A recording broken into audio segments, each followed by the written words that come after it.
नमस्कार बच्चों, मेरा नाम है मैत्रेया। स्वागत है आपका सूरज ऑनलाइन क्लासेस पर। बच्चों, आज के इस लेक्चर में हम देखने वाले हैं सैनिक स्कूल क्लास 9 का सोशल साइंस, इसका 5th chapter resources and sustainable development. हम आज देखेंगे कि रिसोर्सेज क्या होते हैं हमारे सस्टेनेबल डेवलपमेंट के, यानी ऐसे बहुत सारे रिसोर्सेज हैं हमारे भारत देश को डेवलप करने के लिए। ठीक है, हमारे जो भी यहाँ पर सस्टेनेबल होते हैं इनको सब कुछ डेवलप करने के लिए रिसोर्सेज है, तो हम उनके बारे में डीपली देखेंगे। और इस लेक्चर के एंड में टोटल 25 क्वेश्चंस डिस्कस करेंगे, जो कि आपके एग्जाम में आने के बहुत बहुत चांसेस होते हैं बच्चों। ठीक है, अगर आप अपने सूरज ऑनलाइन क्लासेस को सब्सक्राइब नहीं किया है तो सब्सक्राइब कीजिए। चलिए बिना देरी के लेक्चर को स्टार्ट करेंगे। अब पहले देखिए हमारा इंट्रोडक्शन ये होता है कि देखो व्हाट इज़ सस्टेनेबल डेवलपमेंट, यानी आखिर ये सस्टेनेबल डेवलपमेंट क्या होता है हम अभी यहाँ पर देखने वाले हैं। देखो यहाँ पर sustainable development can be defined as an approach to the economic development of a country without compromising with the quality of the environment for future generations। अब देखो हमारा जो सस्टेनेबल डेवलपमेंट होता है ये ऐसे डिफाइन करता है, जैसे कि हमारी इंडिया कंट्री है। ठीक है, इसमें क्या होता है हमारी जो इकोनॉमिक होती है, ठीक है, जो हमारा इंडिया की डेवलपमेंट होती है वो किसी बिना कॉम्प्रोमाइजिंग के, ठीक है, बिना, अगर देखो हम क्या करेंगे, अगर हमें कोई हमारी कोई जो इंडिया है, ठीक है, हमारी जो इंडिया कंट्री है इसको डेवलप करने के लिए हमें क्या लगता है बच्चों, एक क्वालिटी बोलते हैं हम, उसमें कुछ क्वालिटी रहना चाहिए। ठीक है, तभी तो हमारी एनवायरनमेंट डेवलप होगी, इससे हमारा सब इंडिया डेवलप होगा, हम ऐसा सोचेंगे। लेकिन ये बिना कॉम्प्रोमाइज़ के, ठीक है, without compromising with the quality, यानी बिना क्वालिटी के कॉम्प्रोमाइज़ किए हमारी जो यहाँ पर कंट्री है वो इकोनॉमिकली डेवलपमेंट हो, उसको हम यहाँ पर बोलेंगे सस्टेनेबल डेवलपमेंट। अब यहाँ पर नेक्स्ट देखिए line, in the name of economic development the price of environmental damage is paid in the form of land degradation, soil erosion, air and water pollution, deforestation etc। अब देखो हम क्या बोलेंगे, हमारे जो इकोनॉमिक डेवलपमेंट है ये हमारे जो है एक एनवायरनमेंट को जो है डैमेज नहीं करना चाहिए। ठीक है, जैसे कि हम लैंड को डिग्रेड करते हैं, ठीक है, और सॉइल को, जो हमारी जो मिट्टी होती है इसको हम एरोज करते हैं, ठीक है, एरोजन बोलते हैं उसको। और हमारा जो एयर होता है, ठीक है, जो हमारी धुआं होती है और जो वाटर होता है हम इनको पोल्यूट करते हैं। जैसे कि आप व्हीकल चलाते हैं बच्चों, व्हीकल से जो व्हीकल का जो साइलेंसर होता है, जो पीछे से क्या आता है, एक आपका पोल्यूट होता है, यानी एक पोल्यूशन जो है, एक एयर जो है वो रिलीज़ करेगा। ठीक है, तो इससे क्या होगा, हमारा जो इन्वायरमेंट है ये पोल्यूट होगा, हमारा जो एयर है उसको पोल्यूशन मिलेगा, इससे जो है इन्वायरमेंट जो होता है ये डैमेज होगा बच्चों। ठीक है, अब वाटर पोल्यूशन, जो भी नदी होती है वो शुद्ध होते हैं, ठीक है, यानी क्लीन होते हैं, फ्रेश होते हैं, तो आप उसको क्या करेंगे, कुछ भी, मतलब जैसे कि आप क्लॉथ्स को धोना, ठीक है, और कोई भी कवर्स, ठीक है, जो प्लास्टिक्स होते हैं उसको वहाँ पर फेंक देना, ठीक है, ये सब कुछ जो है वाटर पोल्यूशन होते हैं। तो आपको बिना वाटर पोल्यूट किए, बिना आपको एयर जो है पोल्यूट किए, ठीक है, और यहाँ पर सैंड, ठीक है, जो सॉइल होती है, हमारी जो लैंड होती है, ये सभी को बिना पोल्यूट किए हम क्या करना चाहिए, जो इन्वायरमेंट होता है इसको डेवलप करना चाहिए। यानी ये सब कुछ जो डिफॉरेस्टेशन, वाटर पोल्यूशन, ठीक है, एयर पोल्यूशन, ये नहीं करना चाहिए। ठीक है, अगर ये करेंगे तो हमारा जो इन्वायरमेंट होता है, जो हमारा नेचर होता है, ये क्या होता है, ये डैमेज हो जाता है। ठीक है, इसलिए अगर आप इनको बचाएंगे तो आपका जो इंडिया है, हमारी जो कंट्री है, ये ऑलमोस्ट ऑटोमेटिक डेवलप हो जाएगी बच्चों। This damage may surpass the advantages of having more quality output of goods and services. अब ये जो डैमेज होते हैं ये क्या, एक एडवांस होता है बच्चों, जो कि हमारी जो क्वालिटी है इसका आउटपुट देती है गुड्स एंड सर्विसेज को लेकर। ठीक है, अब नेक्स्ट देखेंगे अचीविंग सस्टेनेबल डेवलपमेंट। अब सस्टेनेबल डेवलपमेंट जो होता है इसको अचीव करने के लिए, इसको पाने के लिए हमें किन किन पॉइंट्स का ज़रूर यहाँ पर ध्यान रखना होगा, हम यहाँ पर देखेंगे। फर्स्ट पॉइंट ये है कि technology development should be input effective and non input utilizing. हमारा जो टेक्नोलॉजी डेवलपमेंट होता है सस्टेनेबल डेवलपमेंट के अंदर, तो हमारा जो टेक्नोलॉजिकल डेवलपमेंट है ये क्या करना चाहिए, मतलब जो आउटपुट होता है, ठीक है, आउटपुट जो होता है उससे इफेक्टिवनेस जो है नहीं रहना चाहिए, नहीं, उससे इफेक्टिव नहीं रहना चाहिए, तभी तो हमारा जो है एक टेक्नोलॉजिकल जो है डेवलपमेंट वो बन जाएगा। अब नेक्स्ट पॉइंट देखिए, the rate of consumption should not surpass the rate of salvation. हमारा जो कंजम्पशन होता है, ठीक है, हम जो कंज्यूम करेंगे, कंज्यूम, ठीक है, कंजम्पशन मतलब होता है बच्चों कंज्यूम, ठीक है, यानी किसी भी एक चीज़ को हम यहाँ पर लेना, ठीक है, किसी भी एक चीज़ को पाना, ठीक है, उसका हम यहाँ पर कंजप्शन बोलते हैं बच्चों। तो इसको हम शॉर्ट में कंज्यूम भी बोलते हैं। तो ये क्या होना चाहिए, ये आपका जो सैल्वेशन होता है, ठीक है, इसको मतलब रेट ऑफ सैल्वेशन को यहाँ पर सरपास नहीं करना चाहिए, तभी तो हमारा जो है कंजम्पशन का जो रेट होता है ये बढ़ जाएगा और हमारी जो सस्टेनेबल डेवलपमेंट होती है ये भी यहाँ पर इंप्रूव हो जाएगी। थर्ड पॉइंट देखिए, for renewable resources the rate of consumption should not surpass the rate of production of renewable substitutes. अब देखो यहाँ पर क्या बोल रहा है, हमारे जो रिन्यूएबल सोर्सेस होते हैं बच्चों, ठीक है, जैसे कि renewable source, non renewable source, ठीक है, ये टोटल यहाँ पर देखिए रिसोर्सेज है, ठीक है। रिसोर्सेज का मतलब क्या होता है बच्चों, जैसे कि हमारे रिसोर्सेज में टोटल दो होते हैं, ठीक है। There are two types of resources, the number one is renewable and second one is non renewable. तो हम यहाँ पर देखेंगे रिन्यूएबल क्या होता है। तो देखो, फॉर रिन्यूएबल रिसोर्सेज के लिए यहाँ पर क्या होता है, the rate of consumption should not surpass the rate of production of renewable substitutes. अब देखो, हमारा जो कंजप्शन होता है, इसको जो है हमारा जो रेट ऑफ प्रोडक्शन होता है, ये रिन्यूएबल सब्सटीट्यूट नहीं होना चाहिए, ठीक है। अब दूसरा पॉइंट देखिए, all types of pollution should be minimised. अब देखो, हमारे जो पोल्यूशन होते हैं किसी भी तरह का, चाहे वो वाटर पोल्यूशन हो या एयर पोल्यूशन हो या कोई डिफॉरेस्टेशन हो या कुछ भी हो, इस तरह से जो भी हमारे पोल्यूट होते हैं, हमारे ये नेचर जो इन्वायरमेंट, तो ये सब कुछ जो है मिनिमाइज़ होना चाहिए। मिनिमाइज यानी सब कुछ जो है निकल जाना चाहिए, ये सब कुछ हम अवॉइड करना चाहिए, ठीक है। मिनिमाइज को बोलते हैं बच्चों अवॉइड, ठीक है। अब चलिए यहाँ पर लास्ट पॉइंट देखिए, it can be achieved by sensible use of natural resources. अब हम क्या करेंगे, हमारे जो भी यहाँ पर वाटर पोल्यूशन, ठीक है, अगर एयर पोल्यूशन, अगर ये नहीं रहेंगे तो फिर क्या होगा, हमारा जो नेचुरल होता है, जो कि नेचुरल जो हमारे रिसोर्सेज होते हैं, ये हम सेंसिबल इसको अचीव कर पाएंगे, ठीक है। ये कुछ आपके पॉइंट्स है जो कि आपको ध्यान में रखना है। इससे क्या होंगे, हमारी सस्टेनेबल होती है, ठीक है, हमारी जो सस्टेनेबल डेवलपमेंट होती है ये इंक्रीज़ हो जाती है बच्चों, ठीक है। हम नेक्स्ट देखेंगे कि एग्जांपल्स ऑफ सस्टेनेबल डेवलपमेंट। हमारे जो सस्टेनेबल डेवलपमेंट है, इसको यहाँ पर इम्प्रूव करने के लिए, ठीक है, ग्रो करने के लिए क्या होना चाहिए, यहाँ पर कुछ एग्जांपल्स हैं, आपको नीचे देखिए, जैसे कि विंड एनर्जी, सेकंड है आपका सोलर एनर्जी, फिर crop rotation, sustainable construction, efficient water fixers, फिर ग्रीन स्पेस, ठीक है। ये सब कुछ आपके एग्जांपल्स है सस्टेनेबल डेवलपमेंट के, ठीक है। ये सब कुछ जो है सस्टेनेबल डेवलपमेंट में बच्चों ये सब कुछ यहाँ पर इन्वॉल्व होते हैं, ठीक है। अब नेक्स्ट देखेंगे नीड फॉर सस्टेनेबल डेवलपमेंट। हमारा जो सस्टेनेबल डेवलपमेंट है, इसके लिए क्या रिक्वायरमेंट है, ठीक है, क्या नीड है, अब देखेंगे। From the last 2 or 3 decades we have seen that for the sake of economic growth, the health of the environment has taken a toll. As a result, there has been an impact on the environment such as decline in air quality and climate change due to greenhouse gases. अब देखो, हमारा जो sustainable development है बच्चों, इसको क्या required है यहाँ पर देखो, जैसे कि हमारे डिकेड्स होते हैं, ठीक है, पिछले 2 से 3 डिकेड्स, ठीक है, 2 से 3 डिकेड्स पहले, ठीक है, हमारे जो लोग क्या किए थे पहले पुरातन काल के, इकोनॉमिक ग्रोथ के लिए एक सैक जो होता है ये रिलीज़ करें हैं, ठीक है। जैसे कि एक हेल्थ जो इशू होता है, ठीक है, जैसे कि the health of the environment has taken a toll. अब देखो, हमारे जो एनवायरनमेंट होता है इसको बचाने के लिए हमारे बहुत सारे जो लोग हैं पिछले पुरातन काल के, वो क्या कहते, यहाँ पर इकोनॉमिक ग्रोथ के लिए एनवायरनमेंट को बचा कर रखते थे। As a result there has been impact and environment such as decline in air quality. अब देखो, बाद में क्या होता था, जो एयर क्वालिटी होती थी वो मतलब थोड़ा घट जाती थी, ठीक है, और क्लाइमेट जो चेंज होता था वो भी ग्रीन हाउस गैसेस से वहाँ पर चेंज होता था बच्चों, ठीक है।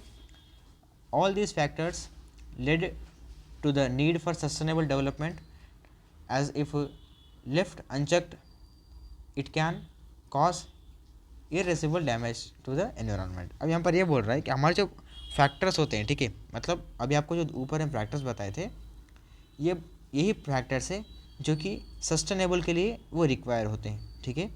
As it is left unchecked it is caused irreversible damage to the environment. अगर ये कुछ भी अगर इसमें इन्वॉल्व नहीं होते हैं तो ये क्या होगा, आपका जो सस्टेनेबल डेवलपमेंट है, हमारी जो एनवायरनमेंट है, ये डैमेज हो जाएगी और आपका डेवलपमेंट भी नहीं बढ़ेगा, ठीक है। अब हम देखेंगे ऑब्जेक्टिव्स ऑफ सस्टेनेबल डेवलपमेंट। इसके क्या ऑब्जेक्टिव होते हैं देखेंगे। फर्स्ट, इकोनॉमिक ग्रोथ, ठीक है, हमारे सस्टेनेबल डेवलपमेंट क्या होता है, इससे हमारी जो इकोनॉमिक है ये ग्रोथ होती है। किस तरह से होती है देखेंगे। For creating an economy that is sustainable and growing in the right direction. हमारी जो इकोनॉमी होती है इसको बढ़ाने के लिए बच्चों सस्टेनेबल डेवलपमेंट बहुत हमें एक वाइटल रोल प्ले करेगा। अब नेक्स्ट देखेंगे प्रोटेक्टिंग द एनवायरनमेंट।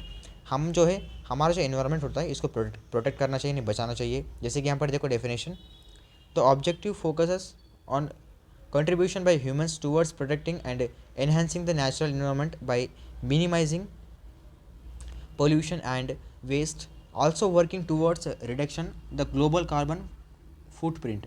अब देखो, हमारा जो इन्वायरमेंट है उसको प्रोटेक्ट करने के लिए बच्चों आपको क्या करना पड़ेगा, जो भी यहाँ पर पोल्यूशन से जो भी यहाँ पर वेस्ट डाल रहे हैं, ठीक है, वाटर्स में जो भी आपका नेचर यहाँ पर पोल्यूट हो रहा है, ठीक है, आपका नेचर क्या हो रहा है यहाँ पर पोल्यूट हो रहा है, जिससे कि एयर से, ठीक है, और इसके बाद नेक्स्ट क्या होता है वाटर से, ठीक है, इससे क्या होता है हमारा जो नेचर होता है ये पोल्यूट होता है, ठीक है।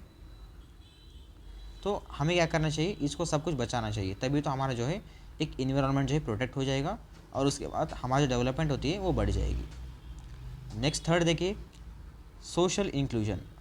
सोशल इंक्लूजन के यानी बाहर जो सोसाइटी होती है उसका क्या इंक्लूजन रहेगा। अब देखो the objective focuses on providing the facility of housing for future generations and assisting in creating healthy strong and vibrant global communities. अब यहाँ पर ये बोल रहा है कि हमारे जो भी ऑब्जेक्टिव जो भी हम ऑब्जेक्टिव यहाँ पर फोकस करें, जैसे कि आपको यहाँ पर पोल्यूट नहीं करना चाहिए, ठीक है, और यहाँ पर कुछ रिक्वायरमेंट्स है आपको, ये सब कुछ आप जैसे फोकस करें इनको, ये सही सलामत से यहाँ पर ये इम्प्लीमेंट होना चाहिए इसके अंदर, ठीक है। और इससे क्या होगा आपके फ्यूचर जनरेशन के लिए वो एक हेल्थ जो है एक हेल्थी क्रिएट होंगे वो आपके लोग, ठीक है, बच्चे, और स्ट्रॉन्ग क्रिएट होंगे, ठीक है, ये सब कुछ वो होता रहेगा, ठीक है, ये हमारे सोशल इंक्लूजन है बच्चों। अब हम देखेंगे इम्पोर्टेंस ऑफ सस्टेनेबल डेवलपमेंट। हमारा जो सस्टेनेबल डेवलपमेंट होता है, देखो बच्चों, हमारा जो सस्टेनेबल डेवलपमेंट है इसको इम्प्रूव करने के लिए क्या इंपॉर्टेंस रहेगा, यहाँ पर कुछ पॉइंट्स हैं, अगर आप इन पॉइंट्स को पढ़ोगे तो आपको ये एग्जाम आने के चांसेस है बच्चों, ठीक है। हम इस लेक्चर के अभी थोड़ा इस टॉपिक के बाद आपको की पॉइंट्स लाए हैं, ठीक है, उस की पॉइंट्स में आप समझ जाएंगे कि डेवलपमेंट किस तरह से होती है और आप की पॉइंट में सब कुछ समझ जाएंगे, ठीक है, और आपके एग्जाम में वो आने के चांसेस भी होते हैं की पॉइंट्स के क्वेश्चंस, ठीक है। इसी तरह से आपको जो भी हर हम लेक्चर्स ले रहे हैं उसके आपको की पॉइंट्स को ज़रूर नोट डाउन करना है। चलिए अब हम देखेंगे कि सस्टेनेबल डेवलपमेंट के इंपॉर्टेंस क्या होते हैं। पॉइंट नंबर 1 देखिए, using the available resources judicially and working towards maintaining the ecological balance. अब देखो हमारी जो इकोलॉजिकल बैलेंस होती है इसको मेंटेन करने के लिए हमारी जो रिसोर्स होती है ये वर्क करना चाहिए, ठीक है, तो तब ये क्या होगा सस्टेनेबल डेवलपमेंट ग्रो हो जाएगा बच्चों, ठीक है। अब सेकेंड पॉइंट देखिए यहाँ पर, to prevent degradation of the environment and laying emphasis on protecting the environment. हमारा जो एनवायरनमेंट होता है इसको हम प्रोटेक्ट करना चाहिए, ठीक है, ये भी एक इंपॉर्टेंस है। थर्ड देखिए, to prevent over exploitation of resources, ठीक है, हमारे जो रिसोर्सेज होते हैं उसको ओवर जो है एक्सप्लॉयशन नहीं करना चाहिए, ठीक है। अब नेक्स्ट देखिए बच्चों की पॉइंट्स। की पॉइंट्स क्या होते हैं, देखिए की पॉइंट्स बच्चों एक समरी की तरह होता है, ठीक है। की पॉइंट्स में आपको जो भी इंपॉर्टेंट पॉइंट्स रहेंगे इस चैप्टर के इस लेसन के आपको इसमें समझ में आ जाएंगे। फर्स्ट पॉइंट देखिए रिसोर्स कंजर्वेशन। इसमें देखो use resources carefully and conserve them for future generations.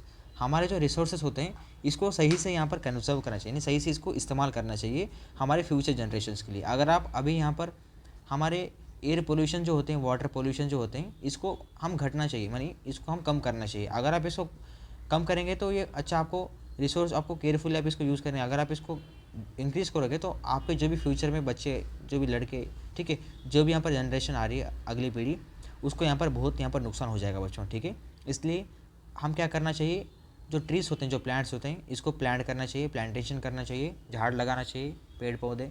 फिर उसके बाद हमें क्या करना चाहिए, जो व्हीकल्स होते हैं इसको थोड़ा बहुत घटाना चाहिए, क्योंकि पेट्रोल के जो व्हीकल्स होते हैं इसको जो है टोटली अवॉइड करना है। और प्लास्टिक्स को जो भी यहाँ पर से नो टू प्लास्टिक्स, यानी प्लास्टिक्स को भी यहाँ पर अवॉइड करना है, ठीक है। और हम जो वाटर को पोल्यूट नहीं करना है, एयर को पोल्यूट नहीं करना है, ठीक है। सबसे खास तो यहाँ पर एयर को पोल्यूट नहीं करना है। अगर आप एयर को पोल्यूट करोगे तो टोटल आपका होल इन्वायरमेंट बिगड़ जाएगा, ठीक है। अब देखो next point, respect for life. हमारी जो लाइफ होती है उसको रेस्पेक्ट करना चाहिए, ठीक है, हमारी लाइफ का हम केयर करना चाहिए। थर्ड देखिए quality of life, improve the quality of human life. हमारी जो ह्यूमन लाइफ होती है इसकी क्वालिटी को इम्प्रूव करना चाहिए। नेक्स्ट देखिए पोल्यूशन, चेक पोल्यूशन लेवल्स। हमारी जो पोल्यूशन होती है इसको पोल्यूशन लेवल को चेक करना चाहिए। नेक्स्ट देखो फ्यूचर जनरेशंस। फ्यूचर जनरेशन में ये होता है बच्चों कि make arrangements so that future generations can meet their own demands. हमें ऐसा एक अरेंजमेंट करना चाहिए अभी इसी पीढ़ी में, जो कि आगे जो भी यहाँ पर पीढ़ी आने वाली है फ्यूचर जनरेशन, इसको जो है सही से जो है वो इस्तेमाल कर पाएँ, ठीक है। पॉवर्टी का होता है देखिए, eliminate poverty across the world. हमारे सब वर्ल्ड में, ठीक है, ऑल ओवर वर्ल्ड, ठीक है, सब विश्व में हमारी जो पॉवर्टी है इसको एलिमिनेट करना चाहिए। अब हेल्थ देखिए, ensure good health and well being. अब हमारी जो हेल्थ होती है ये सही से हम फूड लेना चाहिए, सही से फूड कंज्यूम करना चाहिए, ठीक है, क्योंकि हमारी जो हेल्थ है वो डेवलप हो जाएगी, इंप्रूव हो जाएगी। अब नेक्स्ट देखेंगे वाटर एंड सैनिटेशन, प्रोवाइड की क्लीन वाटर एंड सैनिटेशन। हम क्या करना चाहिए, हमारे जो वाटर होती है वो क्लीन लेना चाहिए, प्रोवाइड करना चाहिए, और सैनिटेशन यानी जो सैनिटाइज़र होता है उसको सही से इस्तेमाल करना चाहिए। अब नेक्स्ट देखेंगे education, provide quality education for all, यानी अगर आप क्वालिटी एजुकेशन प्रोवाइड करोगे तो आपका जो सस्टेनेबल डेवलपमेंट है ये इंप्रूव हो जाएगा, ठीक है, सब इंडिया का, फिर इंडिया टॉप पर आएगा, ठीक है। फिर नेक्स्ट देखो gender equality, achieve gender equality, हमारी जो भेदभाव होती है मेल फीमेल की, ये इक्वालिटी सब कुछ, मतलब ये जेंडर सब कुछ यहाँ पर इक्वल होना चाहिए, इक्वालिटी करना चाहिए, इसका भेदभाव कुछ नहीं होना चाहिए।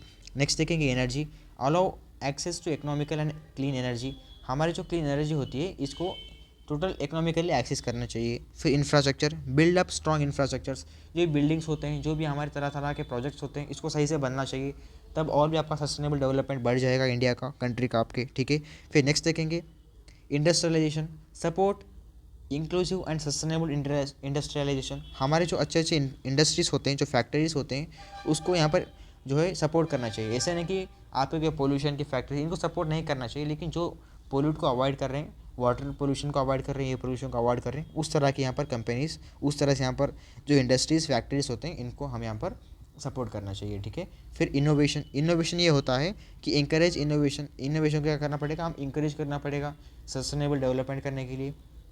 फिर इनइक्वालिटी, इनइक्वालिटी ये होता है कि reduce inequality in the world, आप बड़े हैं, आप ऊंच जाति वाले हैं, आप कम जाति वाले हैं, ठीक है, आप ब्लैक है, आप वाइट है, ठीक है, आप तगले, आप शुक्र है, ये सब कुछ जो इनइक्वालिटी होती है, या आपका लॉ, मतलब जो लॉस होते हैं, ये किसी और को इम्प्लीमेंट होना और किसी दूसरे को इम्प्लीमेंट नहीं होना, ये सब कुछ जो अनइक्वालिटी होती है, इनइक्वालिटी, ये सब कुछ रिडक्शन, यानी सब कुछ ये घटाना चाहिए और सब कुछ इक्वल होना चाहिए ये सभी विश्व में, तब हमारी सस्टेनेबल डेवलपमेंट सभी विश्व की बढ़ जाएगी। नेक्स्ट इन्वायरमेंट, मतलब अभी आपको बताए थे इन्वायरमेंट क्या करना चाहिए, एयर पॉल्यूट नहीं करना चाहिए, वाटर, ये सब कुछ बचाना चाहिए, तब आपका जो सस्टेनेबल डेवलपमेंट होता है ये इंक्रीज हो जाएगा बच्चों, ठीक है। अब चलेंगे हम यहाँ पर मल्टीपल क्वेश्चंस की, और टोटल यहाँ पर बच्चों 20 क्वेश्चंस बताएंगे, ठीक है। 20 ऐसे हम क्वेश्चंस लाए हैं जो कि आपके एग्जाम में आने के बहुत बहुत चांसेस है बच्चों, ठीक है। क्वेश्चन ऐसे ईजी रहेंगे, हम यहाँ पर जो टॉपिक डिस्कस नहीं किए थे वहीं से भी यहाँ पर क्वेश्चन आए होंगे, आप कोई चिंता मत कीजिए। अब आपको क्वेश्चन पढ़ाते समय आपको हम क्वेश्चन पढ़ के उसको ऑप्शन बताकर उन टॉपिक्स के बारे में ओवरऑल बताते रहेंगे, ठीक है, की पॉइंट्स की तरह। चलिए अब हम बढ़ेंगे फर्स्ट क्वेश्चन की ओर। फर्स्ट क्वेश्चन हमारा ये है कि sustainable development goals SDG submit held in which year. अब देखो हमारा एक सबमिट चला था बच्चों, सबमिट मतलब एक, जैसे कि आप सबमिट को बोल सकते हैं, एक प्रोग्राम की तरह होता है सबमिट, ठीक है। सबमिट मतलब एक कोई एक दिन का 2 दिन का नहीं होता है, ठीक है। सबमिट का मतलब एक लगभग 4 से 5-6 दिन या महीने, एक साल भी लग सकते हैं इस सबमिट को, ठीक है, सालों साल भी बीत जाएंगे सबमिट के लिए बच्चों, ठीक है। तो ये सबमिट कब हुआ था, ये सबमिट का नाम है sustainable development goals, SDG। SDG का मतलब होता है, S से आता है सस्टेनेबल, D से आता है डेवलपमेंट, और G से आता है गोल्स, ठीक है। तो ये जो SDG है, सस्टेनेबल डेवलपमेंट गोल्स, ये यहाँ पर ये सबमिट कब यहाँ पर रखा गया था, कब हेल्ड हुआ गया था, ठीक है। तो हमारा फर्स्ट ऑप्शन बोल रहा है यहाँ पर 25 सितंबर 2015, ठीक है। अब ऑप्शन बी बोल रहा है यहाँ पर 25 अक्टूबर 2015। फिर नेक्स्ट ऑप्शन सी बोल रहा है 15 सितंबर 2015। ऑप्शन डी बोल रहा है यहाँ पर 15 अक्टूबर 2015। तो अब यहाँ पर देखो हमारा सही आंसर बन जाएगा फर्स्ट क्वेश्चन का, वो बनेगा बच्चों ऑप्शन नंबर ए, जो कि 25 सितंबर 2015। देखो 25 सितंबर 2015 में हमारा जो यहाँ पर सस्टेनेबल डेवलपमेंट गोल्स है बच्चों, जो कि यहाँ पर SDG बोला जाता है इसको, ये सबमिट जो यहाँ पर रखा गया था, ठीक है। अगर आपको ऐसे क्वेश्चन आए तो आपको लगाना है। देखो बच्चों ऑलमोस्ट आपके जो क्वेश्चंस रहेंगे ये आपको क्या रहेंगे बच्चों, सब कुछ इन ये डेट्स पूछे जाएंगे, ठीक है, इनके फुल फॉर्म्स पूछे जाएंगे, ठीक है, और इस डेट में कौन सा सबमिट चला था, इस तरह से यही क्वेश्चन पूछेंगे, लेकिन उल्टा सीधा करके पूछते रहेंगे। तो इस तरह के ये टाइप के आपको क्वेश्चंस आते रहेंगे। तो कृपया आपसे यही रिक्वेस्ट है कि हम जो आपको क्वेश्चन बता रहे हैं आप इन क्वेश्चंस को ज़रूर आपके नोट में नोट डाउन कीजिए, ठीक है, क्योंकि अगर आप इन क्वेश्चंस को और बार रिवाइज करोगे तो आपको एक माइंड में क्लिक बैठेगा, इंप्रूव हो जाएंगे आप कि किस तरह से क्वेश्चन पूछे जाएंगे। अगर ये क्वेश्चन आएंगे तो भी आपको बहुत यहाँ पर एडवांटेज मिल जाएगा, ठीक है। अब चलेंगे तो फर्स्ट क्वेश्चन का सही आंसर ऑप्शन नंबर है 25 सितंबर 2015। अब बढ़ेंगे सेकंड क्वेश्चन। अब देखो which of the following goal is excluded in the sustainable development goals. ऐसा कौन सा फॉलोइंग एक गोल है, ठीक है, नीचे आपको कुछ गोल्स दिए हैं, कुछ आपको नीचे ऑप्शंस दिए हैं, इनमें से ये देखना है कि आपका जो सस्टेनेबल डेवलपमेंट गोल्स है, ठीक है, जो SDG है, इसमें से एक गोल जो है यहाँ पर निकल गया है, ठीक है, वो गोल को देखना है। तो ऑप्शन ए बोल रहा है यहाँ पर industry, innovation and infrastructure. Option B बोल रहा है do not interfere in economic zone. Option C बोल रहा है good health and wellbeing. Option D बोल रहा है political advocacy for space research. तो इसका सही आंसर बन जाएगा बच्चों ऑप्शन नंबर डी, जो कि political advocacy for space research. अब देखेंगे third question, how many Nations participated in the earth summit in 1992। अब देखो हमारा जो अर्थ समिट चला था 1992 में, ठीक है, इनमें कितनी कंट्रीज़ यहाँ पर मौजूद हुई थी, यानी कितनी कंट्रीज़ यहाँ पर पार्टिसिपेट हुई थी, ठीक है, ये ईयर है बच्चों 1992, ठीक है। इस 1992 इस साल में हमारा जो वर्ल्ड है, ये वर्ल्ड का एक समिट चला था, ठीक है, और इसमें बहुत अलग अलग कंट्रीज़ के लोग यहाँ पर आए थे, ठीक है, इस समिट में यहाँ पर पार्टिसिपेट हुए थे। तो कितने कंट्रीज टोटल आए हैं वर्ल्ड से, तो ऑप्शन ए बोल रहे हैं यहाँ पर 167 कंट्रीज़। ऑप्शन बी बोल रहा है 178 कंट्रीज़। ऑप्शन सी बोल रहा है यहाँ पर 189 कंट्रीज़। ऑप्शन डी बोल रहा है 125। तो इसका सही आंसर बन जाएगा बच्चों, वो बनेगा आपका ऑप्शन नंबर बी, जो कि 178 ऐसे कंट्रीज़ हैं जो कि इस अर्थ समिट में यहाँ पर वो पार्टिसिपेट किए थे। वो कब हुआ था 1992 में बच्चों, ठीक है। अब चलेंगे हम फोर्थ क्वेश्चन। अब देखेंगे what is regarded as the father of sustainable development. Sustainable development का फादर हम किसको माना जाता है और हम किसको कहे जाते हैं। अब देखो ऑप्शन ए बोल रहा है Kofi Annan. Option B Nicholas Tesla. Option C John Kennedy. Option D David Albert. तो इसका सही आंसर बन जाएगा ऑप्शन नंबर बी, ठीक है, जो कि निकोलस टेस्ला। निकोलस टेस्ला क्या है बच्चों, ये हमारे सस्टेनेबल डेवलपमेंट के जो है एक फादर है, ठीक है। अगर आप गूगल पर देख लो, कहीं पर देख लो, जैसे कि who is the father of sustainable development, अगर आपको ऐसा क्वेश्चन आया आपको आंसर यही रहेगा निकोलस टेस्ला, ठीक है। अब हम बढ़ेंगे फिफ्थ क्वेश्चन की ओर। फिफ्थ क्वेश्चन ये है हमारा, first time where was the sustainable development explain. ऐसा कौन सा पहला स्थान है, ठीक है, जो कि पहली बार सस्टेनेबल डेवलपमेंट के बारे में समझाया गया था। ऑप्शन ए बोल रहा है first earth summit report. Option B बोल रहा है human development report. Option C Brundtland commission report. Option D world development report. तो इसका सही आंसर है बच्चों वो ऑप्शन सी रहेगा, जो कि ब्रंटलैंड कमीशन रिपोर्ट। इसमें जो है सस्टेनेबल डेवलपमेंट के बारे में पहली बार एक्सप्लेन किया गया था, ठीक है। अब हम बढ़ेंगे सिक्स्थ क्वेश्चन की ओर। Rank of India in SDG index 2020। देखो आपका ये समझाए थे, SDG का मतलब होता है सस्टेनेबल डेवलपमेंट गोल्स, ठीक है। तो ये जो सस्टेनेबल डेवलपमेंट गोल्स है जो कि SDG, ये 2020 इस इंडेक्स में इसका रैंक क्या था इंडिया का इसमें, ठीक है, सस्टेनेबल डेवलपमेंट में। ऑप्शन ए बोल रहा है 114। ऑप्शन बी बोल रहा है 117। Option C 120। Option D 128। तो इसका सही आंसर बन जा रहा है हमारा ऑप्शन नंबर बी 117। 117 एक ऐसे रैंक है जो कि इंडिया यहाँ पर 117 रैंक में यहाँ पर स्थापित हुआ था। कब, यहाँ पर देखो SDG के 2020 में, ठीक है। अब हम देखेंगे seventh question, which country is the best in the SDG index 2020। अब देखो 2020 में बच्चों SDG का एक बड़ा समिट रखा गया था ये भी, तो उसमें हम यहाँ ये देखे गए थे कि एक सबसे बेस्ट एक कंट्री है जो कि यहाँ पर वो अलाउड मतलब वो रिलीज़ हो गई है। ऑप्शन नंबर ए बोल रहे हैं यहाँ पर स्विट्ज़रलैंड। ऑप्शन बी बोल रहे हैं यहाँ पर Finland. Option C Denmark. Option D Sweden. तो इसका सही आंसर बन जाएगा स्वीडन। स्वीडन एक हमारी ऐसी कंट्री है जो कि सस्टेनेबल डेवलपमेंट में बहुत ही बेस्ट कंट्रीज़ को माना जाता है, ठीक है। अब हम देखेंगे 8th question, how many goals and targets are there in SDGs। SDG जो होता है इसमें कितने गोल्स से कितने टारगेट हैं। ऑप्शन ए बोल रहा है 18 एंड 179। ऑप्शन बी बोल रहे हैं यहाँ पर 17 गोल्स 169 टारगेट्स। ऑप्शन सी बोल रहा है 16 गोल्स 150 टारगेट्स। ऑप्शन डी बोल रहा है 15 130।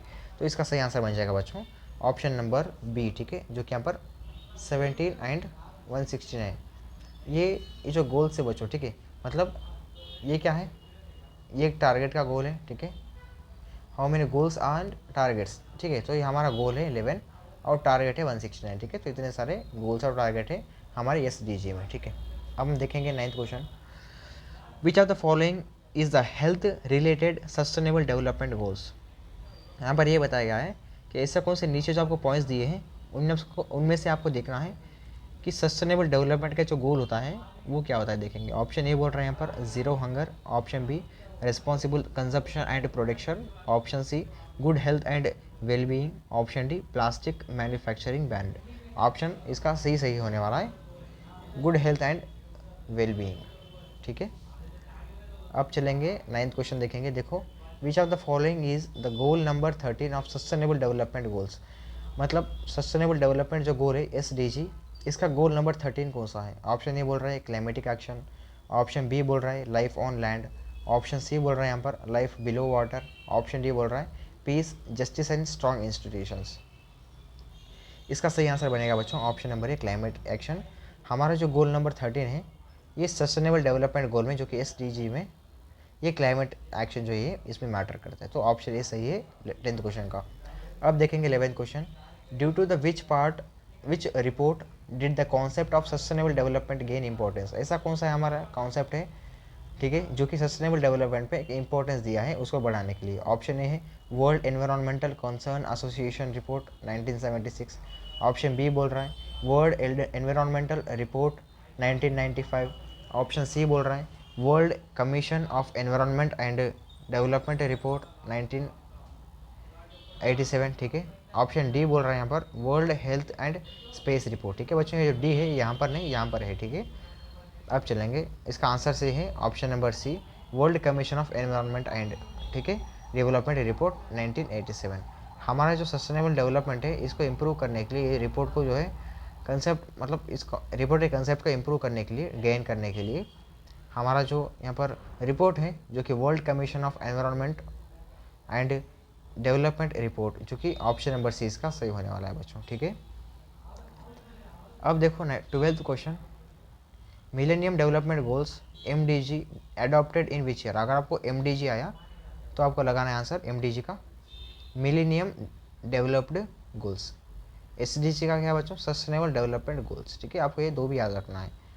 ये कैसा अडॉप्ट किया गया था, किस ईयर में अडॉप्ट किया गया था इसको। ऑप्शन ए बोल रहा है 2000, ऑप्शन बी बोल रहा है 2007, ऑप्शन सी 1993, ऑप्शन डी 1997। तो इसका सही आंसर है बच्चों हमारा वो है ऑप्शन नंबर ए, जो कि 2000 में हमारा जो मिलेनियम डेवलपमेंट गोल है इसको अडॉप्ट किया गया है। ठीक है, तो 12th क्वेश्चन का आंसर बन जाएगा यहाँ पर हमारा, वो बनेगा ऑप्शन नंबर ए। ठीक है, अब देखेंगे option question number 13। How many goals and targets were set in millennium development goals. जो हमारे MDG है, जो कि हम इसको मिलेनियम डेवलपमेंट गोल्स बोलते हैं, तो इसके अंदर कितने गोल्स है, कितने टारगेट्स है। जैसे कि हम यहाँ पर SDG में देखा है ऊपर में, ठीक है, सस्टेनेबल डेवलपमेंट गोल्स के, तो यहाँ पर भी देखेंगे कि उसके कितने गोल्स है, कितने टारगेट है। ठीक है, मिलेनियम डेवलपमेंट गोल्स जो कि MDG के। ऑप्शन नंबर ए बोल रहा है यहाँ पर 7 goals and 11 targets, option B बोल रहा है 9 goals and 11 targets, sorry 10 targets, option C बोल रहा है 8 goals and 21 targets, option D बोल रहा है 10 गोल्स एंड 20 टारगेट्स। तो इसका सही आंसर बन जाएगा बच्चों, वो रहेगा ऑप्शन नंबर बी। ठीक है, सॉरी सी, जो कि 8 गोल्स एंड 21 टारगेट जो है हमारे मिलेनियम डेवलपमेंट गोल्स में रहेंगे। ठीक है, अब देखेंगे 14 question. What was the deadline of millennium development goals. Millennium development goal जो होता है इसका डेडलाइन क्या होगा। ऑप्शन ए बोल रहा है 2011, option B 2015, option C 2000, option D 2025। तो इसका सही आंसर है बच्चों वो रहेगा ऑप्शन नंबर बी। ठीक है, जो कि 2015 में बच्चों हमारा जो भी मिलेनियम डेवलपमेंट गोल्स है MDG, इसका डेडलाइन यहाँ पर लॉन्च हुआ है। ठीक है, बाहर निकल कर आया है। अब देखेंगे 15 question. Which of the following is a lead agency for education for sustainable development. हमारी जो एजुकेशन होती है सस्टेनेबल डेवलपमेंट में, इसको किसने लीड किया है, कौन सी एजेंसी ने लीड की है। ऑप्शन ए बोल रहा है UNICEF, ऑप्शन बी बोल रहा है UNDP, option C UNESCO, option D Brundtland commission. तो इसका सही आंसर बन जाएगा ऑप्शन नंबर सी, जो कि UNESCO एक ऐसी एजेंसी है जो कि यहाँ पर एजुकेशन ऑफ सस्टेनेबल डेवलपमेंट की जो एजेंसी होती है इसको लीड करती है। ठीक है, 15 क्वेश्चन का हमारा आंसर हो जाएगा ऑप्शन नंबर सी UNESCO। अब हम देखेंगे सी। ठीक है, 16 question. How many goals are there in the sustainable development goals. Sustainable development goals में टोटल कितने यहाँ पर प्रकार के गोल्स हैं। Option number A 17, option B 12, option C 37, option D 47। तो इसका सही आंसर बन जाएगा ऑप्शन नंबर ए 17। टोटल हमारे सस्टेनेबल डेवलपमेंट गोल्स में 17 जो है गोल्स होते हैं। ठीक है, 17 क्वेश्चन देखिए। विच of the following is not a sustainable development goals. नीचे आपको कुछ पॉइंट दिखा है। ठीक है, इसमें से आपको देखना है कि कौन सा यहाँ पर सस्टेनेबल डेवलपमेंट नहीं है। ठीक है, यहाँ पर क्या पूछ रहे हैं विच इज़ नॉट, ठीक है, आपको देखना है कि नॉट बोल रहा है या क्या बोल रहा है। अगर ऐसा क्वेश्चन है कि which is the following have a sustainable development goals, अगर ऐसा क्वेश्चन है तो ठीक है। तो कभी ऐसा भी आता है, कभी कभी नॉट आता है बीच में, आप क्या करेंगे, फास्ट फास्ट में आप पॉजिटिव की तरफ जाएंगे, लेकिन नेगेटिव नहीं सोचेंगे। आपको इस तरह से भी नॉट नॉट आते रहेंगे बच्चों, ठीक है। अब देखो ऑप्शन नंबर ए क्या बोल रहा है, life below water, option B gender equality, option C climate action, option D protection of lower zone. तो इसका सही आंसर बन जाएगा option number D, protection of layer zone. ये ऐसा जो कि सस्टेनेबल डेवलपमेंट का कोई पार्ट भी नहीं होता है, ठीक है, इसलिए ये जो है बच्चों ऑप्शन नंबर डी सही है 17 क्वेश्चन का। अब हम देखेंगे question number 18, which of the following is not a pillar of sustainability. हमारी जो सस्टेनेबिलिटी होती है इसका पिलर क्या होता है, तो हमारा ऑप्शन ए है space, option B environment, option C economy, option D population. तो इसका सही आंसर बन जाएगा बच्चों ऑप्शन नंबर ए स्पेस। हमारा जो स्पेस होता है ये सस्टेनेबिलिटी का कोई पिलर नहीं होता है, ठीक है, इसलिए हमारा 18 क्वेश्चन का सही आंसर बन जा रहा है ऑप्शन नंबर ए स्पेस। अब देखेंगे 19 question, the concept of sustainable development goals is related to home. अब हमारे जो सस्टेनेबल डेवलपमेंट है अभी तो हम पढ़ रहे थे, इसके टाइप्स ये सब कुछ देखे, लेकिन ये किसके लिए यहाँ पर रिलेट करता है, ये किसके लिए यहाँ पर अवेलेबल होता है। ऑप्शन ए बोल रहे हैं industrial use of resources, option B बोल रहे हैं maximum use of resources, option C development of power resources, और option D conservation of resources. तो इसका सही आंसर है ऑप्शन नंबर डी, जो कि कंजर्वेशन ऑफ रिसोर्सेज। हमारी जो रिसोर्सेज होती है इसको कंजर्व करने के लिए ही हम यहाँ पर सस्टेनेबल डेवलपमेंट को, इनके गोल्स को हम यहाँ पर जो है मानते हैं, ठीक है। अब लास्ट क्वेश्चन देखिए, हमारा 20th क्वेश्चन होने वाला है, the sustainable development goals SDG set in 2015 by the united nations in intended to be achieved by, option A 2040, option B 2035, option C 2030, option D 2025 बच्चों। तो इसका सही उत्तर बन जाएगा हमारे लास्ट क्वेश्चन का, वो बनेगा ऑप्शन नंबर सी, जो कि 2030 में जो हमारी SDG है सस्टेनेबल डेवलपमेंट गोल, इसका क्या हुआ था, ये हमारी SDG क्या की थी, यूनाइटेड नेशन को 2015 में एक अचीवमेंट भेजी थी, जो वो कब भेजी थी 2030 में। तो इसलिए हमारा 20 क्वेश्चन का सही उत्तर बन जाएगा ऑप्शन नंबर सी 2030। तो बच्चों आज के लिए बस यही थे, ये आपका लेक्चर था। हम देखे थे सस्टेनेबल क्या होता है, सस्टेनेबिलिटी क्या होती है, ये किस तरह से वर्क करेगी, और इंडिया को डेवलपमेंट करने के लिए, हमारी जो भी कंट्री है इसको डेवलपमेंट करने के लिए किस तरह से हमें रूल्स को फॉलो करना होता है, ठीक है। और हम देखे थे कि कितने यहाँ पर, जैसे हमारा वर्ल्ड का समिट चला, ठीक है, जो अर्थ समिट चला है उसमें कितने यहाँ पर कंट्रीज मौजूद थे, कितने यहाँ पर पार्टिसिपेट हुए हैं, ये सब कुछ हम जाने हैं, ठीक है। और अगर आपको ये लेक्चर में कुछ सीखने को मिला होगा तो लेक्चर को लाइक कीजिए, आपके फ्रेंड्स के साथ शेयर कीजिए। अगर आप चैनल पर नहीं सब्सक्राइब कीजिए, मिलते हैं कुछ अगली नेक्स्ट वीडियो के साथ, तब तक के लिए जय हिंद, वंदे मातरम।